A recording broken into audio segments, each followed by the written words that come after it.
Welcome to Huddle Up with Matias Bueno. Today's guest is the sports editor for the Regina Leader Post, Rob Vanstone. Rob, thanks for being on today's episode. I'm really glad to talk Rider football with you because I know that you know just a few things or two about the Saskatchewan Roughriders.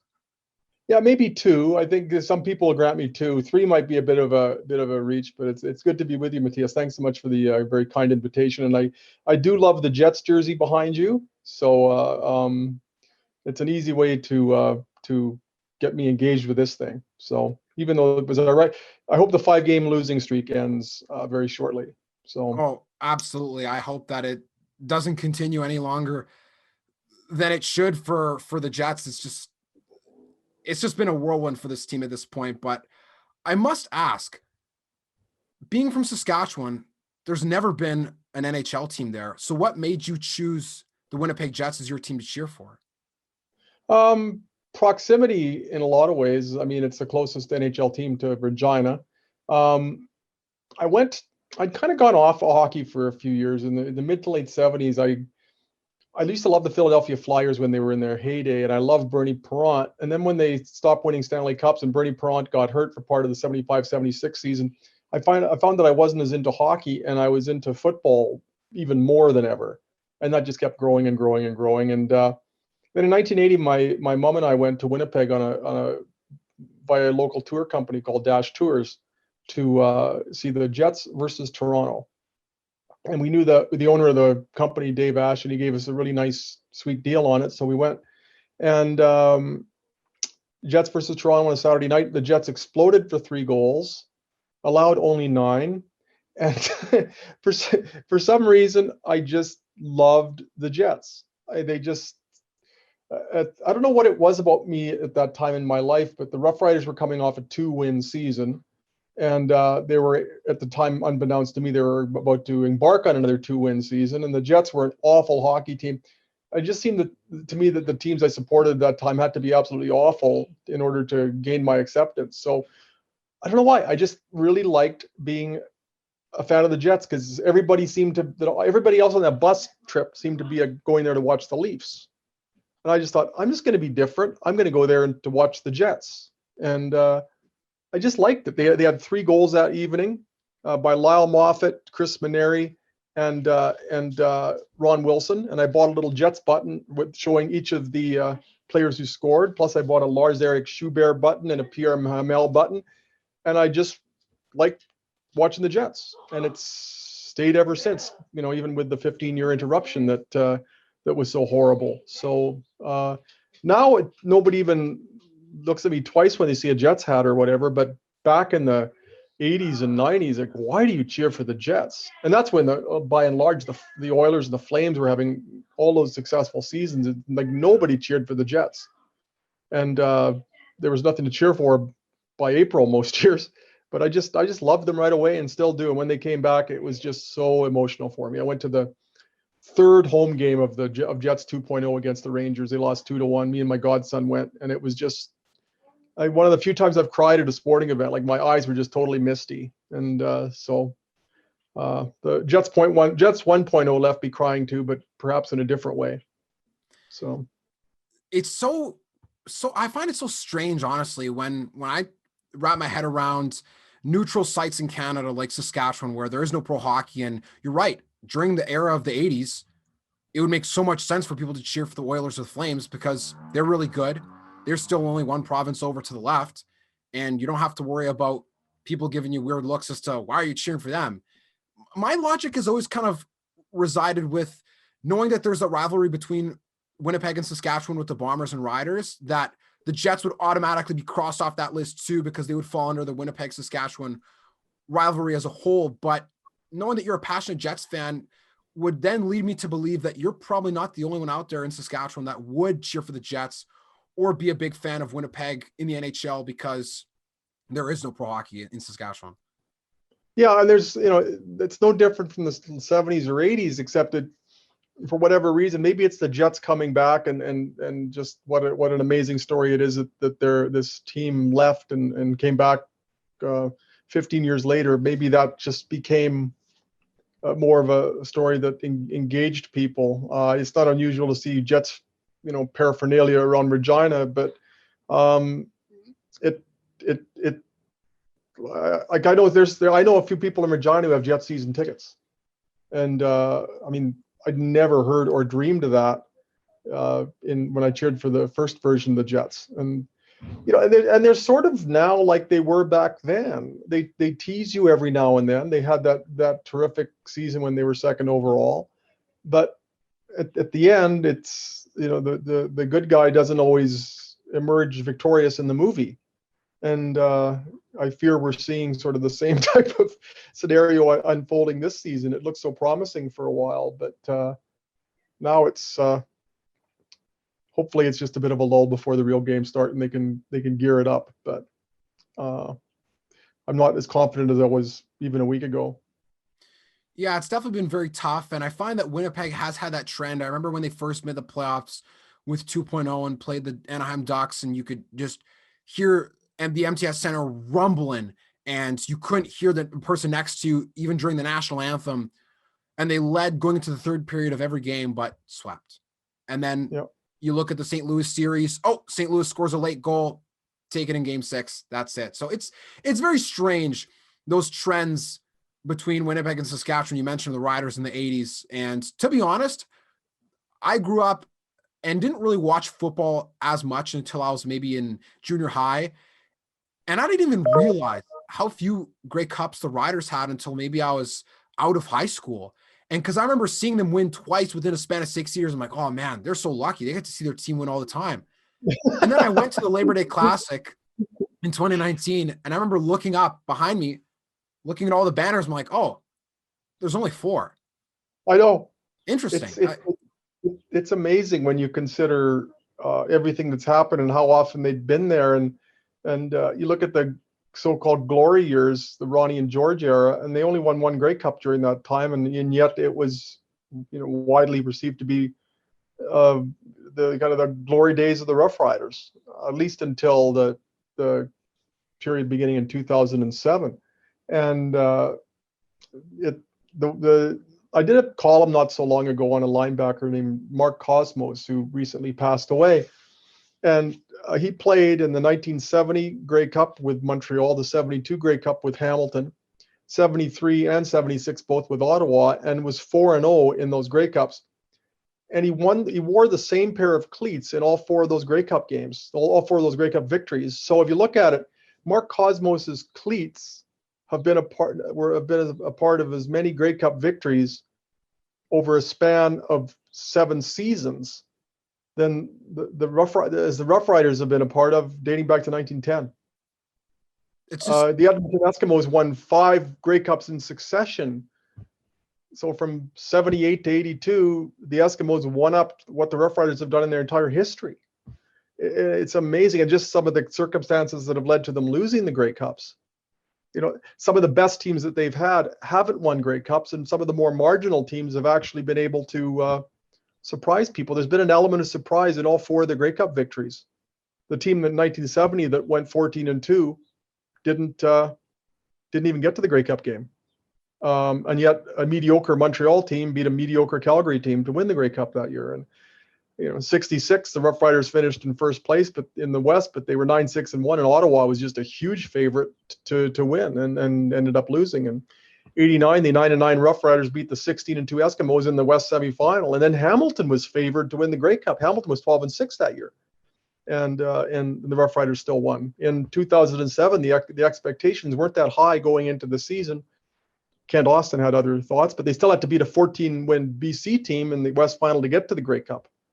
And then in 2013, Calgary looked like a powerhouse, and the Roughriders beat them in the West final. So every year there's been an element of surprise. They've never been, kind of the horse that just leads from gate to gate, and or whatever their horse racing terminology is.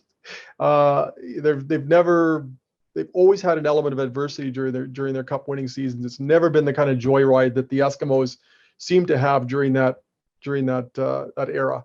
And but you know what? It makes it sweeter, because if you say to a Rough Rider fan, 1966, 1989, 2007, 2013, you really don't need to say much else to them. it's almost like saying 1967 to a Leafs fan. You know exactly what that year means, and except in, it just those years, because they're so rare, I think people enjoy them more.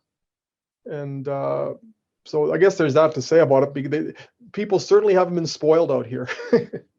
That leads into my next question. And I had this debate with one of my friends, and we're obviously big Bomber fans, and we know all too well in our lifetime that adversity is the only word that describes what Winnipeg has had to face every season that we've witnessed them play. And the only one that where it came out with a happy ending was 2019, before the CFL stopped playing football.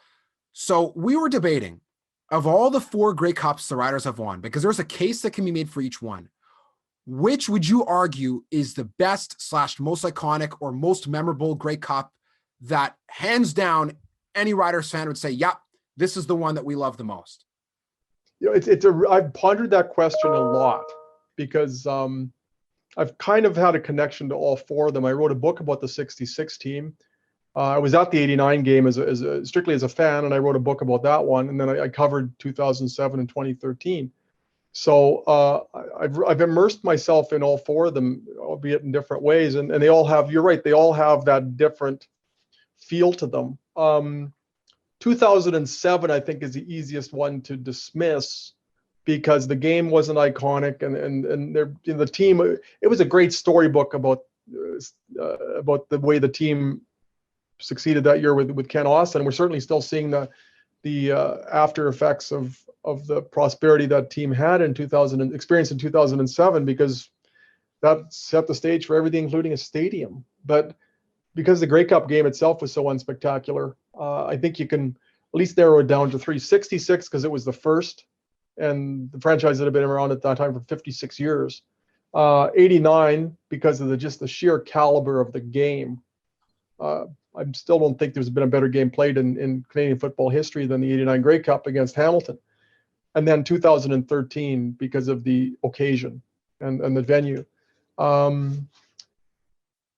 It's tough to narrow it down, because I think you can hang your hat on one aspect of each of those 3 and say that makes it the best. It's either the first, or it's the first one the Riders won, the best game perhaps ever to be played in Canadian football, or Riders win at Taylor Field for the first time, and the last time they possibly could, considering that the stadium was doomed. And I've thought about this a lot. And I think 2013, as much as it pains me, because I'll always love that 66 team, and I'll always have a soft spot for the 89 game. But when you look at the Roughriders hoisting the Grey Cup at home, and a lot of the players on that team had also been through the 2009 Grey Cup and the heartbreak of the 13th man, and the fans had all cried with them. So you factor in not only winning at home, but the last possible chance to win at home. This quarterback, Darian Durant, who'd had so many detractors over the years, getting a chance to hoist the Grey Cup over his head. And then you add in what had happened to Darian Durant and a lot of those players 4 years earlier. I don't think there can be more of a scenario that's just going to endure than that 2013 Grey Cup. It seemed to me to be some people have said that it might be the greatest day in the history of Saskatchewan. I'm not sure what could be better. Last week was close because I adopted my dog, but from a larger equation, that 2013 is going to be tough to top. Even if they won another Grey Cup at home in the new stadium, then I think you've got almost the equivalent argument of, yeah, but it's not the first. You've got a 1966 type argument. Well, that's happened before. They've won a Grey Cup at home. But 2013 will always be the first, just like in a different context, 1966 is. So when you combine just everything, I mean, Tom Hanks was at the game. I mean, it just had everything, and so many years of collective frustration were flushed away that day. There's been so much heartbreak, and Grey Cups. The Roughriders have lost so many Grey Cups in the last minute, and just had it taken away from them. Whether it's 1972 in Hamilton on the in-center field goal in the last play of the game, or 1976 in Toronto with the Tony Gabriel catch, or the 13th man in 2009. They've been able to taste it, then it's been gone. All of a sudden in 2013, they're up 31-6 at halftime, and it's like the football gods were very forgiving, and people had pretty much the entire second half of the game to just revel in it, as opposed to 89 when I just bitten my fingernails down to the bone, being so nervous about that game. I couldn't even enjoy it because it was so you just thought every play was going to be crucial. So people just loved it, and suddenly, so many people I know were at the 2009 game in Calgary, and suddenly they're at the 2013 game in Regina, and it's all the more sweet because they were devastated after that. So you wrap all that into one equation. It's pretty hard to top 2013, and there's a bit of recency bias there too, I think. For sure. And that's what we were kind of gearing towards at the conclusion of our discussion was, okay, 66 was the first. So, but you can't really say that it's a championship drought because they hadn't won up to that point. 89, obviously, you could 100% make the argument is the greatest Grey Cup played in terms of how back and forth the game was. 2009 comes close as well for many CFL fans with the ending and how back and forth it was. But again, that could play recency bias, or recency bias could be played into that discussion for 2009 because a lot of the people I talked to weren't alive in 1989 or weren't even conscious to witness what happened. When you go back and watch that game and the 20 champion catch on third down is just like one of the most remarkable displays of athleticism you may ever see on the big stage in Canadian football. And the fact the Riders are still able to drive down in range and that, Dave Ridgway was still able to win the game for them is so crazy. Just watching that game and seeing the reactions and watching how excited people were in Saskatchewan is truly a remarkable display of passion as well for an entire province. And again, 2007, some people may put an asterisk on it because, if Kevin Glenn was playing, then they wouldn't have won. So there's always that discussion. But the 2013, without a doubt, winning by 30 at home in the last time that they ever could have had a Grey Cup at Taylor Field is for sure. Like it is pretty hard to top that, considering that it was that 103rd? Which one was that? I think that was 101st, right? 101st? Yeah. Yeah. 100. So there you go. Like just after the 100-year mark. And there's no real better way to top that. And you're right. When you consider the 2009 heartbreak and then the 2010 heartbreak, even though it's not talked about as much, obviously, because of the ending, he just threw an interception and that was it. But yeah, 2013 has to be the most iconic Grey Cup victory for Saskatchewan in their history. And I don't know what else there could be for the rest of the time that would really top that even. Like they've already beat Winnipeg. I don't know how much better it could get. How do you top that? That's a really good question. I don't know what would have to happen if they win it at home and the game is, say, comparable to 1989. Maybe that's the only way. If they just have one, if it's a 47-44 Grey Cup game and the Roughriders win it at home, that might be the only way of kind of taking elements of the previous Grey Cup victories and creating a scenario whereby a game would be superior. But that's asking a lot. The Roughriders the Grey Cup has to be here. The Roughriders have to win it, and then they have to win it in exciting fashion. And when you look at the fact that they've only won 4 in their history, there's a huge confluence of improbable events that have to occur for that scenario to materialize. I hope I live that long. Yeah, you're telling me, even from having had some old Bombers on the podcast before, and I remember when having a conversation with James Murphy, he was saying, it brought me a few tears of joy to watch them win the Grey Cup because I was starting to wonder if it was ever going to happen again in my lifetime. And that's something that Bomber fans were starting to ask themselves. And I mean, even though I'm a lot younger than many of the older fans who I spoke to about witnessing the drought, knowing that I had never even been alive for them to have won the Cup and having been there in person to see it too, it didn't even seem real. Like thinking back how many years had passed, and even just to stand back, as much as the rivalry exists very much so between Saskatchewan and Winnipeg, being at the Labor Day Classic really gave me a greater appreciation for the true passion of the Rider fan base and knowing what they've been through and knowing how much it means to them to see Saskatchewan win and to see them win the Grey Cup. I was like, oh man, like I don't want to see them win because I don't like the Riders. But then when you're there, you're like, wow, these people they're down to earth. They're very classy. They love their football team. They know everything about their football team for the most part. And I don't know if I've ever seen, in terms of North America and at least Canada, as diehard fans for one professional sports franchise than the Saskatchewan Roughriders. Really, like, what arguments could you make for, even if you pulled up like the most diehard NFL fan base, like maybe Green Bay, maybe Chicago, but again, that comes pretty close to areas that have been super populated and have other professional franchises. Maybe not Green Bay. There's other teams in Wisconsin, but I don't know, like who could rival the passion of the Riders fan base? And you have to look at what they've endured too. Just it's just seasons that have been absolutely awful. They've had telethons. They've had 4 players have died in a plane crash in 1956, as did Calvin Jones of the Winnipeg Blue Bombers. Just amazing forms of adversity that this team has had to endure, and fans have had their hearts ripped out in championship games, and 11 straight years out of the playoffs beginning in 1977, after being in the playoffs every year since 1962, et cetera, et cetera. You know, the infrequency of Grey Cup games or victories.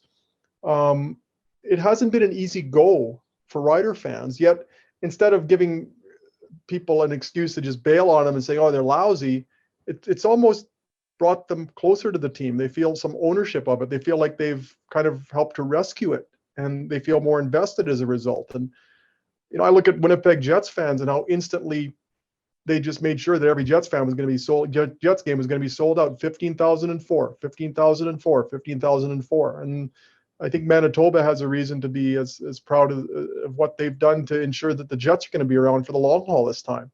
I just want to see them win one, please.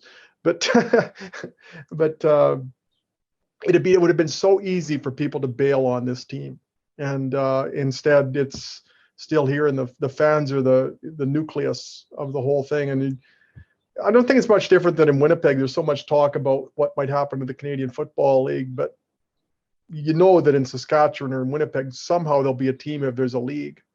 The situations aren't as precarious as they are in Toronto or Montreal or BC. There will be a way to find out, or to ensure that whatever form there is Canadian professional football, Saskatchewan will have a team, Winnipeg will have a team, and the big markets aren't as uniquely positioned as they are in other sports where they seem to be dominant.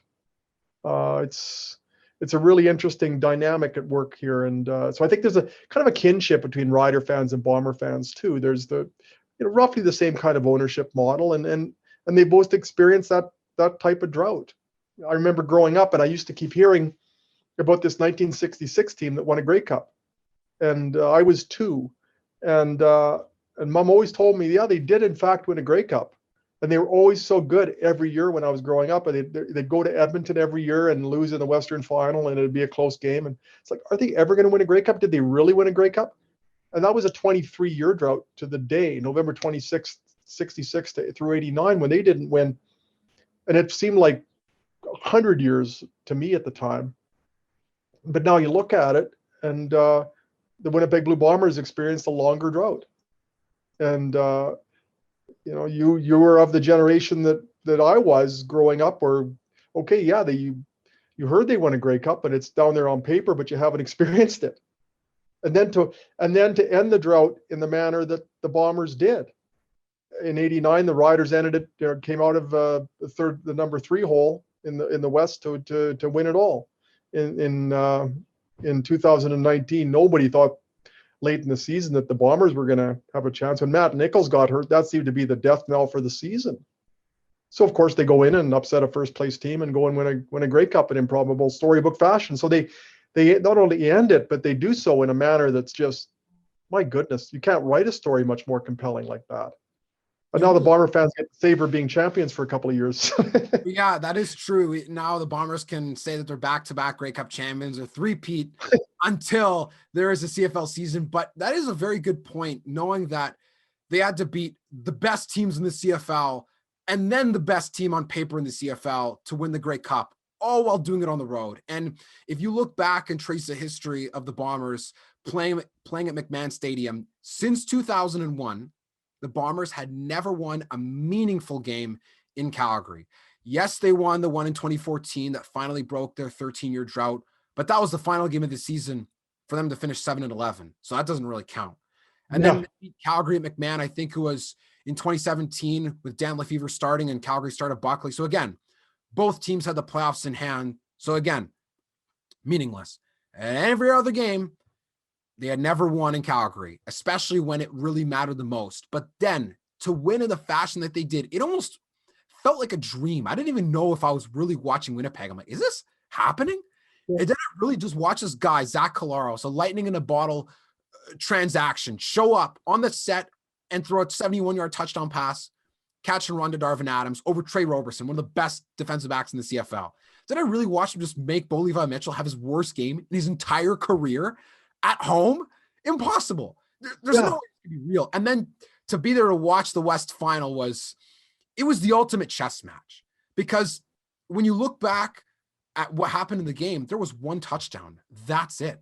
Field goals and singles the rest of the way. But the way in which you always felt the Riders getting momentum, got to settle for a field goal. And the Bombers getting momentum and sacked, settle for a field goal. But again, there needs to be nothing said about the way that it ended and how just for Saskatchewan fans, it seems like another Rider ending. And for Bomber fans, it seems like the bounce finally went Winnipeg's way. And then to beat Hamilton in the way they did, I guess for the 10th time or 20th time in Grey Cup history, the Bombers have played Hamilton in the big game. But it just really, again, to your point, it really just shows how crazy it is to witness that moment for the first time, especially when you grew up as a child and you were just out of reach of witnessing that amazing moment and not even knowing what is a parade like through the middle of town with your team hoisting the championship. What is it like? Yeah.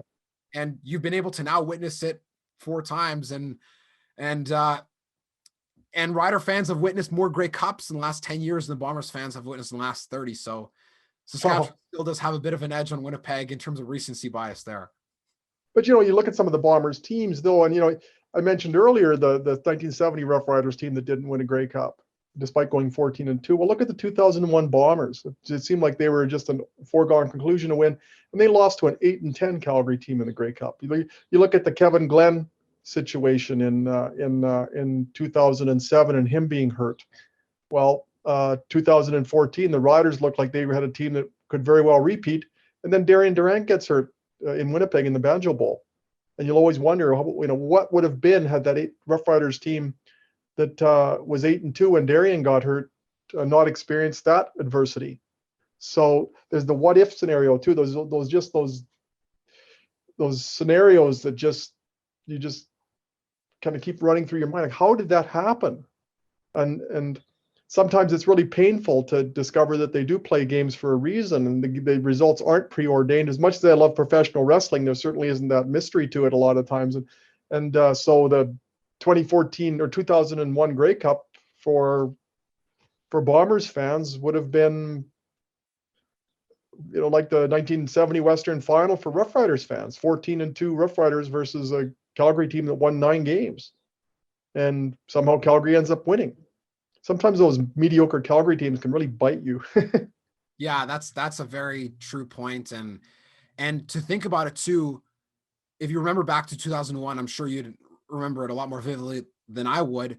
Calgary, I think, needed to win 6 games in a row or 5 games in a row just to even make the playoffs. And one of those games in which they won was against Winnipeg when they were resting starters because they had already secured first place in the West, or I think it was in the East. It would have been at the time. So to think about if they would have won that game, because that's what Kahari Jones was telling me when he was on a previous episode, was saying, yeah, if we would have won that game and resting starters and Calgary doesn't even enter, and who knows, but it's always those what if scenarios that will really send you for a loop. But I must ask, this is another question that's really been burning on my mind, and I think that you're a person that could give me a better answer than a lot of people that I know.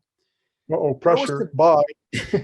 If there was to be a Mount Rushmore of Saskatchewan Roughriders, 4 people that are the most iconic figures in the franchise's history. I think I already know who two of them are, non-negotiables, but who would you put on the Mount Rushmore of the Saskatchewan Roughriders? Ron Lancaster, George Reed, and it's hard to argue with Roger Aldag and Gene Mikowski.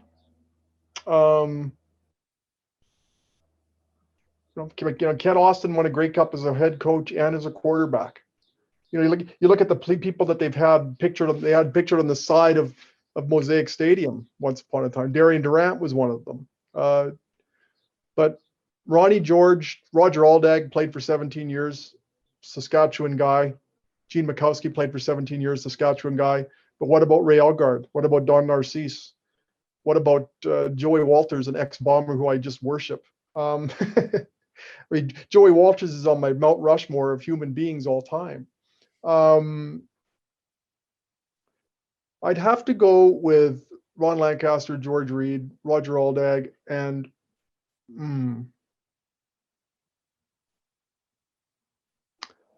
I'll say Ray Algard. I got to throw Ray Algard in there. He was just such an original. I don't want to go too offensive line heavy. But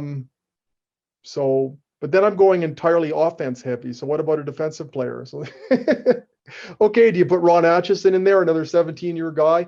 Bobby Jurison, amazing defensive lineman. Kent Austin, Darian Durant. I'll stick with Lancaster, Reed, Aldag, and Ray Algard. And again, you can't really go wrong. You can't really go wrong with the last few choices, but that's something I've always wondered, because I always knew, I guess as a younger fan, Ron Lancaster, you got to know who that is if you watch CFL football. And George Reed, you got to pay respects to an original that did so many incredible things in the league. But outside of that, I'm like, well, there's a lot up in the air, because there's a lot of great players that have played for Saskatchewan despite the struggling teams that they had during the eras in which they weren't that great between successful years. But even if I looked at it from the Bombers' perspective, you have to put Milt Siegel, you have to put Ken Plain, you almost have to put Chris Walby. Like, you can't really exclude him, the Winnipeg guy. Epitomizes Winnipeg. Like, but then it's like, well, then who gets the fourth spot? Like, do you put Andrew Harris because he's a Winnipeg guy that came home and won the Grey Cup? But then are you giving a recency bias over other guys that paved the path? Yeah, what do you do with Leo Lewis? Fritz Hansen, like guys that Fritz Hansen. Yeah, I mean, just on and on and on. Joe Poplawski. Joe Poplawski was such an amazing football player. I loved. My mom was. I think I inherited this from my mom. I always liked players. I always kind of had soft spots for players from other teams, even though I grew up worshiping the Roughriders. There were always guys that I liked that played elsewhere. Jim Young from BC, Joe Poplawski from Winnipeg. Mom loved Tony Gabriel. I like Tony Gabriel. Peter Della Riva from Montreal. There's always just some of those. Dave Sapunjas from Calgary was always a guy I really liked watching. I really liked Jim Young, Dirty 30. But Joe Poplawski was just such a classy guy. We always had still is. We had a play on our touch football team called Joe Pop. And it was basically take 2 steps and run a quick slant. The best play ever when we were on the 3-yard line. And I was so slow I couldn't make it more than 3 yards. So they always called Joe Pop for me. And so here we are in Regina, epicenter of Rough Rider football. And the only play we had named after a player was after Joe Poplawski. Let's do a Joe Pop. And nobody really had to say anything else. So but who else would be on that Mount Rushmore in Winnipeg? My goodness. What's his name? Oh my goodness. Or I guess, yeah, besides Leo Lewis, like for sure. I think he has a picture of him on the outside the Sport Manitoba building for the Manitoba Sports Hall of Fame. There's got to be a few others. I like to think back to some of the 80s teams. Like, there's a lot of great players during that era. I mean, what's his name? Oh my goodness, why is it escaping me right now? Willard Reeves, yeah, absolutely. Like, he'd be up there for sure. Willard Reeves. I guess with quarterbacks, it's kind of hard because like Ken Plain, even though maybe he wasn't like the best on paper, is one of the most iconic for Winnipeg. Because you look at some of the other guys that they had, Tom Burgess, and they had, Matt Dunnigan was there but didn't win a Grey Cup, and they also had Dieter Brock, and I don't think he won a Grey Cup. I think he was gone before they won one. Tommy Clements won Tommy Clements, Grey Cup there. He's another one who won a Grey Cup. Even like recency bias, like, I mean, you really could make an argument for Andrew Harris. You really could, or like, oh yeah, what a story. Like, I don't know if there's like, yeah, maybe it's recent, but still, like, a guy from Winnipeg that, went to play junior football in BC and really created a lot of hope for guys that play junior football, that really, there wasn't as much of an impact on guys who played junior that went to the CFL before Andrew Harris showed up on the scene. Now, mind you, there were a lot of guys that Saskatchewan has produced. I think one of the highest efficiency levels of amazing players that play junior from anywhere in Canada. But he was really that guy that when I played for the Raiders and when we went there to Nanaimo, all they talked about was Andrew Harris. Andrew Harris. Like, you could be like Andrew Harris if you play for this team, or you could be like Andrew Harris if you play in the BCFC. But really, it's almost like a pie in the sky dream, because there's so few guys that could really do that and have that much talent and also the opportunity. But Andrew Harris is just like, and came back to Winnipeg, and that touchdown run in the Grey Cup, it almost exercised the ghosts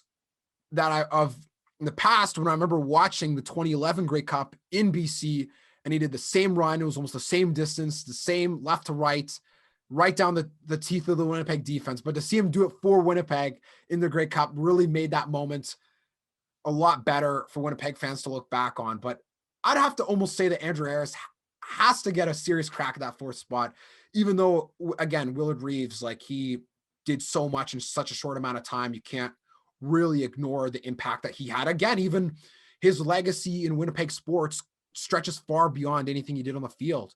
Both his sons becoming professional athletes, like, that's just incredible genetics, number one, and number two, just a legacy that really exists in the aura of Winnipeg sports. Or even if you look at like Keith Kachuk and then his son and like what he did in Winnipeg, like, or it's really hard to like ignore people that create a legacy in the city outside of them playing on the field or playing on the ice.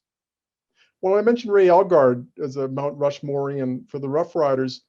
It's like there's never been a player of that mold in Roughrider history, and there may never be a player of that mold in Canadian football history again. A tight end kind of style of player, playing slot back and running over people or running past them, doing things that, supposedly superior American players couldn't do, doing that as a Canadian.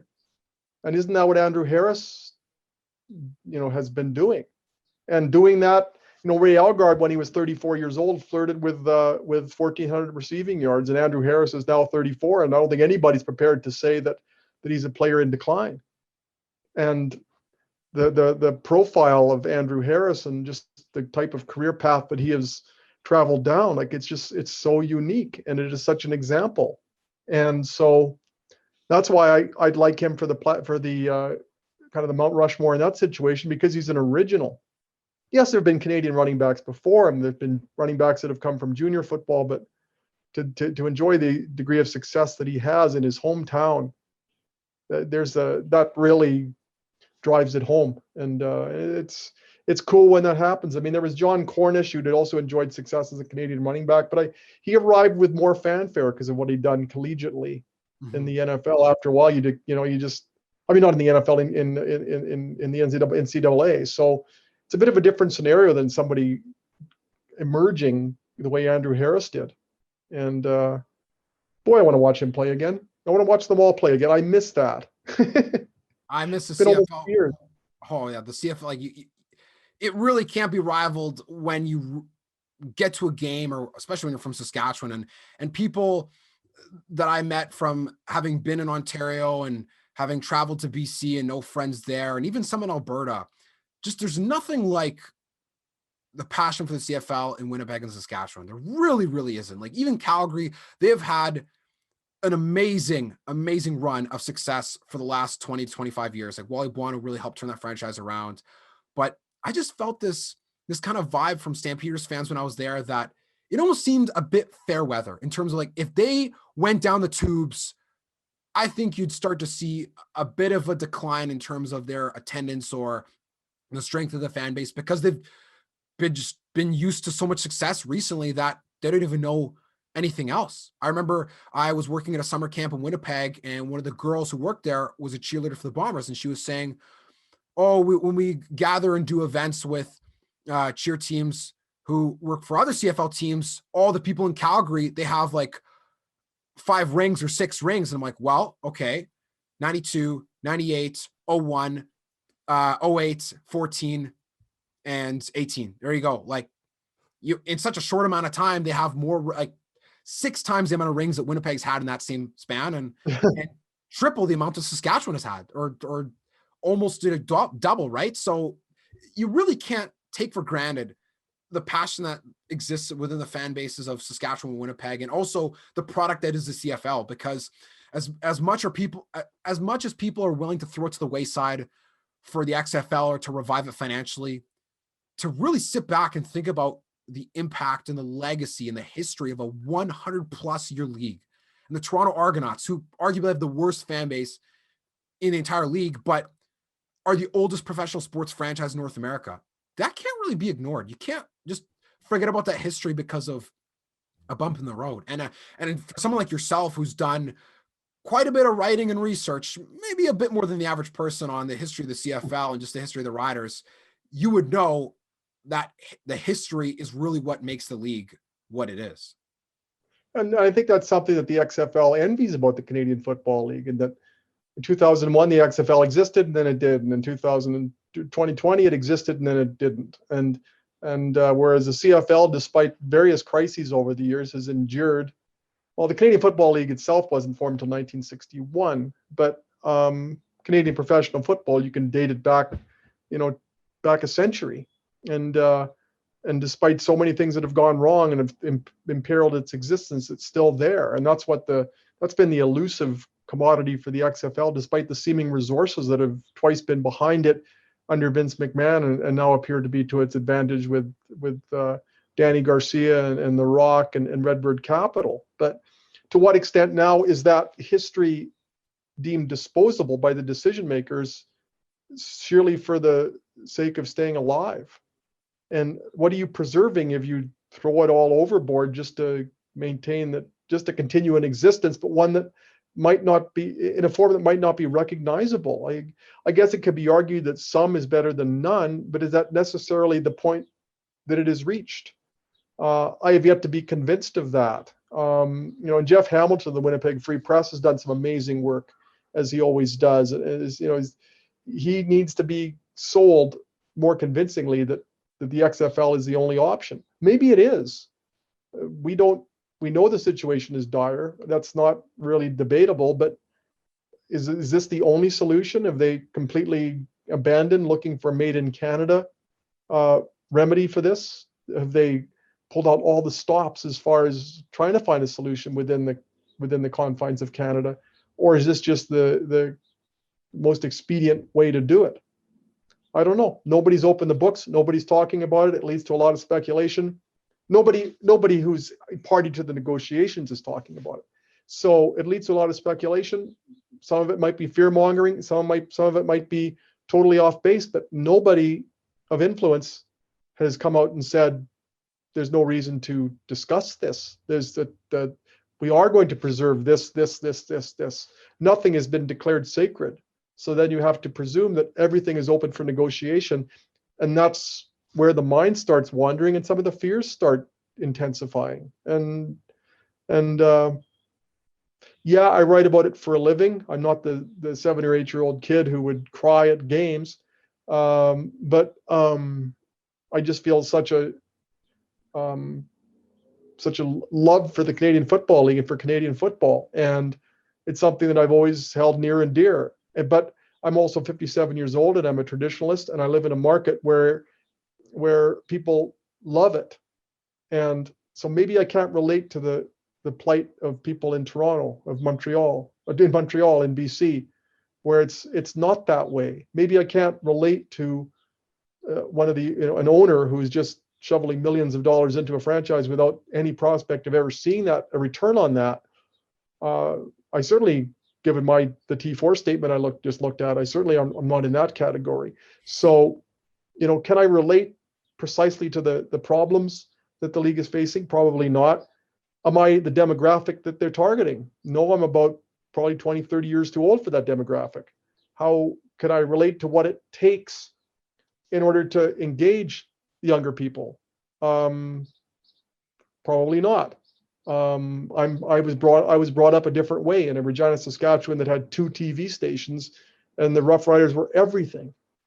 And now they're still huge, but I'm going to sit on my couch tonight and watch the NFL draft, National Hockey League, National Basketball Association, and any Major League Baseball game I want.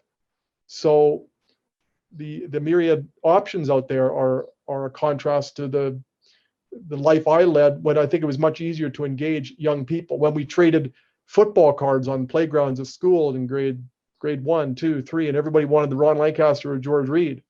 And that's what kids did. We all had CFL cards when we were in elementary school. You ever hear about that happening anymore? It's not cool for the kids anymore for whatever reason.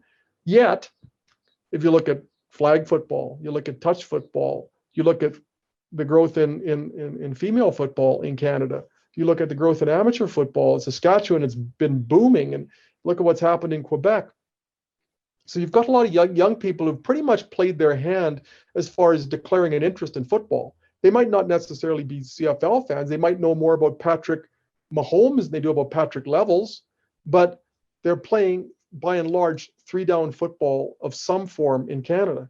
So they like the sport to the extent that they're playing it. And guess what? They have brothers, sisters, uncles, aunts, grandparents, mom and dad. So you've got a network of people out there that you should be able to tap who are already, it's almost like the States where you register as a Democrat or register as a Republican. Well, you're registering as a football fan as soon as you sign up for one of these leagues, and kids are doing it by the thousands.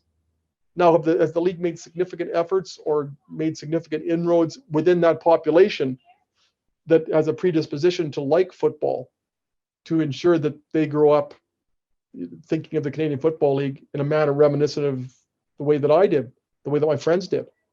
And that to me seems to be a fertile ground that has not been harvested yet or even identified in the Canadian Football League. And that's a failing of the league. It's a failing of the teams.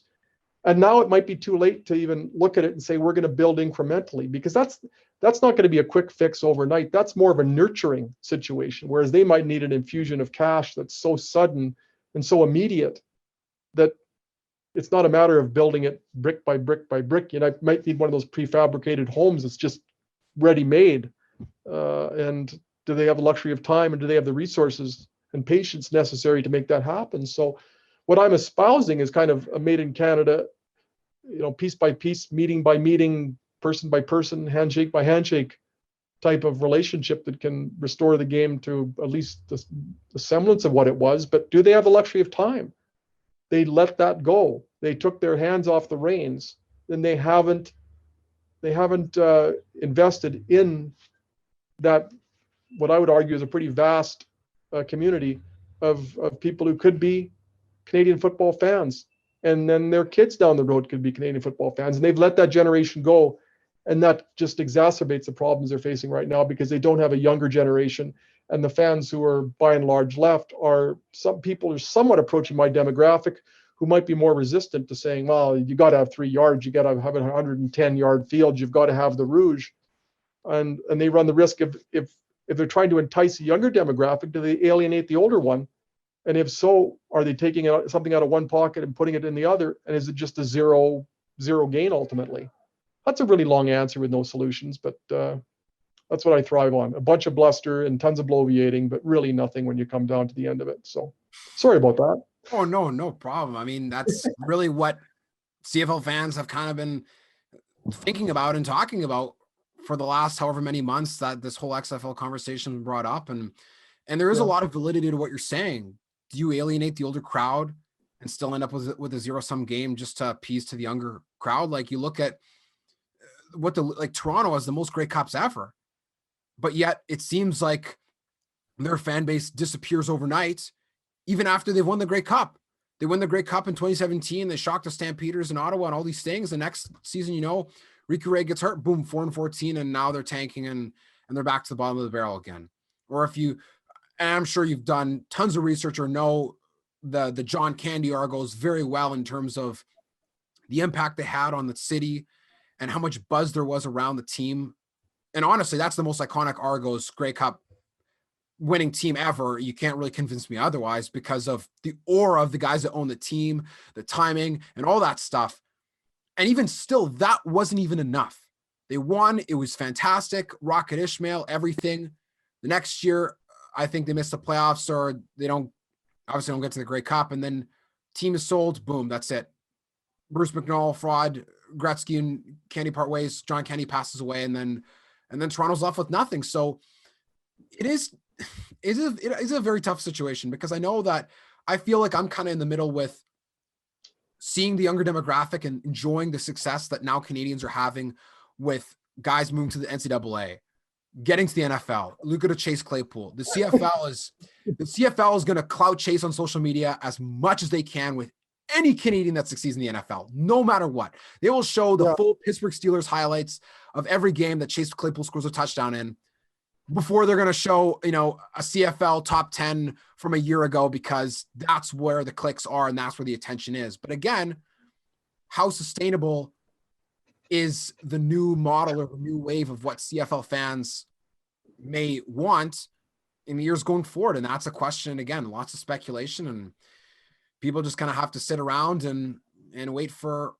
what's going to happen. There's nothing else really to be done. You mentioned how they didn't build on 91. Well, they win Grey Cups in 96 and 97 in Toronto with Doug Flutie there, and it's just like it doesn't really register. And that's the greatest player, I think, in the history of Canadian football. They win a Grey Cup with Ricky Ray in 2017, and again, it just doesn't. They win a Grey Cup with Damon Allen in 2004, and it doesn't have staying power there. And it's. I remember I was walking down Yonge Street one time. They should rename it Old Street in my honor. And I went into, one of those sports jersey places. Mm-hmm. Not an Argo thing to be found in there, but there was a Roughrider jersey. I took a picture of it. I put it on Twitter. I said, look at this. And it's just amazing the lack of presence that they have. And I've been to a couple of games at BMO Field, and you walk up to the stadium, and it's like, is there really a game going on here? It doesn't feel like there's really any build up to anything. And it's too bad because it's a wonderful product, and those who love it will always love it. But again, the problems that are faced in that market are exponentially greater than the ones that are out here. And the Bombers just finished losing $7 million, and they're in good shape compared to the Argos. And so, and sorry for the cameo by my dog. Her name is Candy, by the way. So just after we were talking about John Candy, she decided to crash the segment. So she felt she was being summoned, probably. That's why. Yeah, she's pretty smart, despite the fact she puts up with me. So. Well, Rob, we're getting towards the end of our time on today's episode, so I wanted to ask a few quick wrap-up questions and have a bit of fun before we part for our time today. So the first question I have for you is, what is the most entertaining hockey game that you've ever watched live in person? Easy. December 30th, 1983. New York Islanders at Winnipeg Jets. The Islanders were then in the. They just won their final Stanley Cup in that streak in '83, and Islanders were leading 3-1 after 3 periods, and Dale Howardchuk scored on a breakaway. Paul McLean scored on a breakaway. Game went into overtime, and then Paul McLean, using Dave Langevin as the screen, put the puck past Billy Smith for the overtime goal. Jets won 4-3, and my voice just came back about 4 days ago. As a Jets fan, we don't have a lot of really exciting things to talk about in the spring. The one Jets playoff game I saw was against Nashville in the series in 2018, and that was the game they really stunk. So, but that game, that Islanders Jets game from 1983, I just will always love that one. That felt like the Stanley Cup for me, seeing the Jets beat the Islanders, and Mike Bossy in his absolute prime. he one time to Brian Trottier pass off the crossbar, and the one end of the Winnipeg Arena that just goes way up. Well, that puck, after hitting the crossbar, must have landed about 4 rows from the top. He absolutely scorched this one-timer off the crossbar and just way up. And they were ducking as far up as you can see at Winnipeg Arena. And I'll always love that game. I was so excited. I couldn't believe that I'd seen the Jets beat the Islanders. And so yeah, December 30th, 1983. Go Jets. What for in terms of Riders games that you have watched, which is a lot, what is the craziest Riders game that you've ever seen that's not a Grey Cup in terms of crazy or strange, like something that just really is peculiar and sticks out? Oh my goodness. The Rocky Butler game against Winnipeg falls into that category. The 2002 Labor Day Classic. Rocky Butler had started the year as the Roughriders' 4th-string quarterback behind Nealon Green, Kevin Glenn, and Jonathan Beasley. And then Nealon Green gets hurt, Kevin Glenn gets hurt, and the Roughriders are down to, do we start Jonathan Beasley or this unknown named Rocky Butler in the Labor Day Classic against the Winnipeg team that was pretty good that year. Kahari Jones was still the quarterback, Milt Stiegel, etc. And not only did the Rocky Butler start completely unexpectedly, he rushed for 3 touchdowns, and the Roughriders won 33-19. And people still just talk about it as a Rocky Butler game. And that one just seemed as improbable and as goofy as I can think of just off the top of my head. I've seen a lot of strange games because that's part of the charm of Canadian football is that you're going to see the unpredictable and then some really interesting things. Ball being kicked into the end zone, ball being punted out of the end zone, just wild endings like that. But that Rocky Butler game, I just remember walking out of did I really see this? This complete unknown rushes for 3 touchdowns? And I just thought, I went to the Rider game that day thinking I was going to be writing an obituary at the end of it because it just seemed like such a foregone conclusion. And then Rocky Butler from Hofstra University. People still talk about it. He's more talked about than Rider quarterbacks over the years who passed for a lot more yards and a lot more touchdowns. But that game will always be near and dear to a lot of hearts. And it's, once upon a time, Sean Salisbury won a Grey Cup for the Bombers. And once upon a time, Rocky Butler won a Labor Day Classic for the Saskatchewan Roughriders. That's just such a wacky story. And especially, I was even going to mention earlier that 2002 Bombers were a team that honestly could have won the Grey Cup. They were that good, and they clawed back in the West Final against Edmonton, a little too late kind of thing. But they were a really good team that year, and a continuation from 2001. But that holds up with my theory that no matter what, the Riders could start some random person at quarterback. They're playing Labor Day Classic at home, impenetrable. Like they will always find a way to win in some wacky way, and that's maybe a joyful thing for Saskatchewan fans to go home to at the end of the day. Well, 1983 too, the Roughriders played Winnipeg, and again a really good Winnipeg team against a really bad Roughrider team. And in the first half, Dave Ridgway, the place kicker, was trying to tackle on a kickoff, which is always a mistake for a place kicker, and he got cussed. And so the field goal kicker for the remainder of that game was the Roughriders punter, Ken Clark. And so, of course, it comes down to the last minute or so. Riders need to attempt a 43-yard field goal into the wind to win, and their place kicker, Dave Ridgway, is in the hospital a few hundred yards away. So Ken Clark, their punter, comes in and kicks the game-winning field goal against Winnipeg. And he had just returned from the bedside of his dying mother in Toronto. And his mother died not long after he kicked that game-winning field goal. So not only as a punter kicking the game-winning field goal, but it's when he's returned from the deathbed of his mother. And that same day, he had a 101-yard punt, which was the longest in Rider history at the time. And that's Hollywood's script material. Ken Clark in the 1983 game, Rocky Butler in 2002 game. That's why I love it. I love telling that story. And the final question I have for you is, who is your favorite CFL player that you've ever met or interviewed that did not play for the Roughriders? Oh my goodness. I mentioned Jim Young earlier, and one of the first sports books I ever read, period, was Jim Young. He was then a star with the BC Lions. It was co-written by Jim Taylor, or with Jim Taylor, and it's called Dirty 30.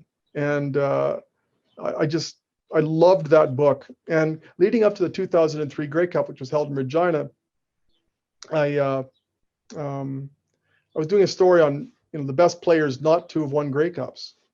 So, Milt Steagle's name was already in there. Bill Baker was another one. And Jim Young not only never won a Grey Cup, but never came close to playing in one because those BC teams were bad. So I got his number. I left a message with the BC Lions, and Jim Young phoned me back. We had the greatest chat. It was like we'd known each other for 30 years, and the whole time I was like the 7 or 8 year old kid again, with Dirty 30 on the other end of the line. He was just the nicest guy. Always loved Jim Young. I just melted in his presence. I'm sure I should go back and look at that story to see if I could even spell anything correctly, because I was just so overwhelmed by what a nice guy he is. And that one really blew me away. I never even pondered the question until you asked it, but as soon as you did, Jim Young came back, and he was such a cool guy. What a great player. And a fantastic answer, nonetheless, especially with everything that he was able to do despite not winning a Grey Cup and not even coming close. And again, BC, another franchise that rides in the basement of Grey Cup total wins. And that's one of the things that I'm sure that you appreciate about the CFL as well, is that such a down-to-earth league in general, that when you get the opportunities to really connect with those legends and players that have done so much for the league and so many franchises, it really just reinstills that love for the game, because you know that it's not some $1 million commodity, holier than thou institution. It's really a league that brings fans together in such an unspeakable way. Sometimes you can't even put your finger directly on it, but you just know that is what makes this league and this game so unique. So it's amazing that you were able to interview him, and someone that you mentioned before was somebody who you thought was such an amazing player, really looked up to. So I can only imagine how amazing that was. It was really cool. It was just, CFL players to this day are so relatable. I mean, we saw it here in Saskatchewan in 2019. Cody Fajardo takes the province by storm. If you want to meet Cody Fajardo, just go to rider practice. He'll stop, he'll chat, he'll sign your hat, you have a chance to get to know him, and you feel like you're watching friends when they're out there. And I think that's been the connection between the fans and the CFL for the longest time. And I'm wearing a Peyton Manning shirt right now, but I don't really pretend that I'll ever have the opportunity to meet Peyton Manning.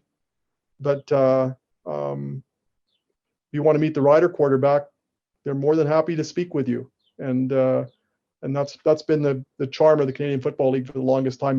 It's sport played at a very high level, but yet the players are at the level of the fans in a lot of ways. And in some cases, the fans make more money than the players. And that's part of the charm and the uniqueness of it. And, growing up in Regina, I mean, I went to school with George Reed's kids. I went to school with Gord Barwell's kids. Oh, there's Jay Barwell. There's Georgette Reed. I went to a birthday party for Ed McQuarters' son, Ed Jr. Just growing up, I didn't even know who Ed McQuarters was, but I knew his son.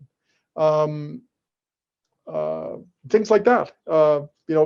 My dad was an architect, and one of the architects in Regina when my dad started out was a guy by the name of Don Walsh. Oh yeah, he happened to play for the Roughriders at the time. He was a friend of my parents. That's how, Paul Dojak, a legendary Canadian football referee, was a friend of my parents. Paul Dojak would just come over to our house, and I didn't think anything of it until I realized this man worked like 25 Grey Cups.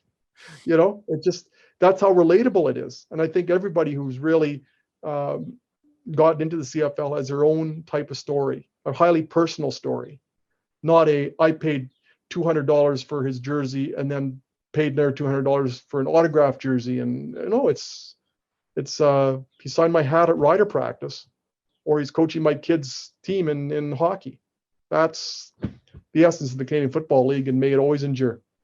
100%. And with that, Rob, I want to thank you so much for having been on today's episode. I really enjoyed talking CFL football, especially about the Riders, because there's endless amounts of stories and details and just so much history that goes into a team that, though they haven't won many Grey Cups, there is an abundance of passion and just a lot of love for A, Canadian football, and B, just a team that really has won the hearts of an entire province and hopefully will stay that way for as many years as it's already been. So Rob, thanks for being on today's episode. I really appreciate it. I really appreciate it, Matthias. Thanks so much for your time, and thanks for allowing the cameo of my dog. It's something that's a keeper for us. I'm going to be screenshotting it later on. So have a great day, and thanks to everybody for their time and investing in this wonderful podcast. Well, thank you for listening to today's episode with sports editor at the Regina Leader Post, Rob Vanstone.